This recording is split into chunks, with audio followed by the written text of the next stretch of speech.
Thank you all. Thank you to all the media friends from Hyderabad who have made it here.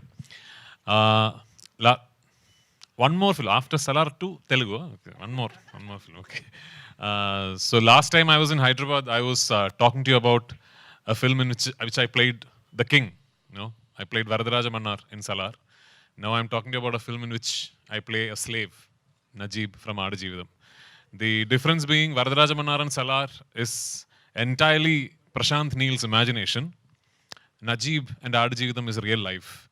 I don't know how many of you know this, but this is a true life story.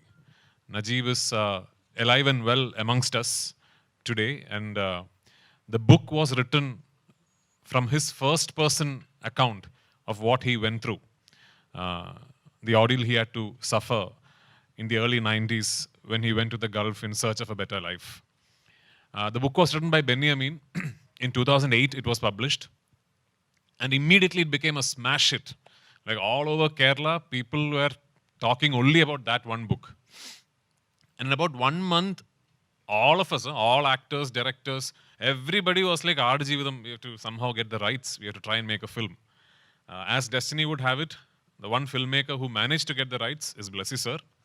And as destiny would have it, Blessy sir thought I should play Najib. He came to me with the film in 2009. I committed this film in early 2009. So almost 16 years ago, I committed this film. So in 2009 itself, when Blessy sir told me about the film, his vision was so grand, so big, it was actually impossible to do something like that from Malayalam in 2009. Because that kind of budget and canvas was unthinkable in Malayalam back then. It took us 10 years. It took us 10 years till 2018 to finally be able to start shoot. In those 10 years, fortunately, luckily, a lot of things changed. Cinema evolved. The Malayalam film industry grew exponentially. And although even in 2018 and today, this film is a very, very big financial risk, but we had reached a position where we can now think of doing a film like this. We can dream of doing a film like this. So we started shooting in 2018. And because the character required a physical transformation from the lead protagonist, which I'm playing, we decided to approach it in a way where I will put on a lot of weight. So I put on a lot of weight for the film in the beginning, so that when I lose weight, the change will be very, drastic. So in the love song and all, you'll see very fat. No, I'm so I put on a lot of weight, and we shot the Kerala portions. And in 2019 beginning, we went to Jordan, Wadiram, and we shot the first desert schedule. Then we stopped the shooting for 7 months, I think, for me to lose weight. So my goal was to try and lose as much weight as I can. And I don't know, I think I tried so hard that I ended up losing 31 kilos for the film. And early 2020, we went back to Jordan now to shoot the thin portions. And we started shooting. A few days later, COVID-19 struck and the entire world was shut down. We had to stop shooting. Not only did we have to stop shooting, for almost 3 months, our entire crew was stuck in the desert, not shooting, not doing anything, not able to come back. Almost 3 months later, we got a Vande Bharat flight, a repatriation flight back to India, and we came. When we came back to India at that time, Blessy sir and me, we had no idea if we will ever be able to shoot this film again, because nobody knew what the other side of the pandemic was. Thankfully, 1.5 years later, we got to regroup. Then we went to Algeria, in the middle of the Sahara Desert. We went to a place called Timimoun, and from Timimoun, you have to drive a bit into the desert to reach our shooting location.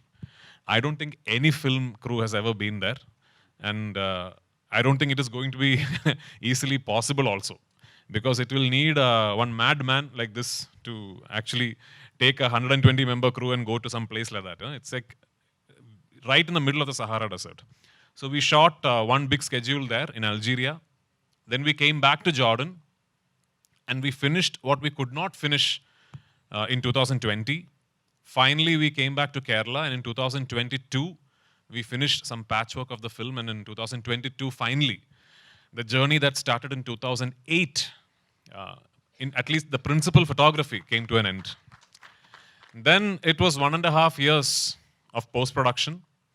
We were very, very keen that this will be a zero compromise film. That we were very sure that not one frame of the film will go through any form of compromise. So the post-production was a very, very diligent process. So 1.5 years later, here we are, 2024. Finally, the film is ready for the world to see what we have created. So making the film is one part of it. Getting the film to the audience is an equally important another part of it. So we were very, very sure, right from 2009, that whenever this film is ready, that we have to try and give this film the best possible opportunity to reach audience across the world. In 2008, 2009, there was no pan-India, by the way. So this was before Bahubali. So no pan-India. Pan-India had not been invented. So we still didn't know how to go about it. But finally, when the film got ready for release in 2024, luckily, I had made a few friends. And I cannot thank Ravi Garu and Maitri enough for the trust they have shown me, they have shown in Blessy sir, and they have shown in the film. I sent him one message. I sent Ravi Garu one message saying, sir, this is the most important film of my life. And he said, it is done, sir. That is all Ravi Garu said. So thank you, Maitri. Thank you, Ravi Garu. Thank you, Shashi Garu. And to all involved in Maitri. Because it is very important that when a film like this is made, which is a passion project for pretty much an entire industry, that we try and get the best, we try and get the market leaders in every region to present the film. So much like Maitri Movies, we have Hombale distributing the film in Karnataka, Red Giant distributing it in Tamil Nadu, and a very good friend of mine, Anil Tarani, distributing it in the northern circuits. And of course, all major players across the world will be presenting it in every region. That is the best we can do. And on 28th, when you go and see the film, do keep in mind that for all the spectacular cinematography and the evocative music and the performances and the production design and Blessy's world-class filmmaking, beyond all that, every moment you see on screen is a life that someone actually lived. So which is why the film says, the goat life, every breath is a battle. Thank you for being here. I hope you love the film, and I look forward to your support.